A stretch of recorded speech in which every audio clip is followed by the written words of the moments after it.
சொந்தங்களே அவியலுக்கு போய் மசாலா அரைச்சிட்டு வந்து வச்சுங்க. இப்போ அவியலை கூட்டி எடுத்துக்கிறோம். மசாலா சேர்த்துக்கிறோங்க.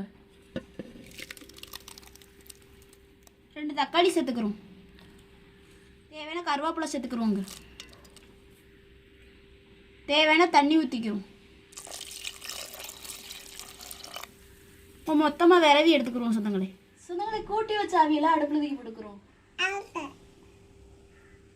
சொந்தங்களே நம்மளுக்கு அவியல் கொதிச்சு வந்துருச்சுங்க. நம்ம மீனை போட்டுக்கிறோம்.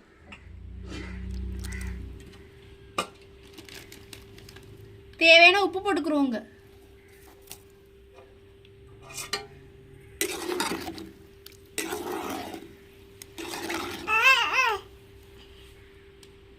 சொந்தங்களே நம்மளுக்கு அவியல் ரெடி ஆச்சுங்க. இறக்கி வச்சு தாளிச்சுக்கலாம்.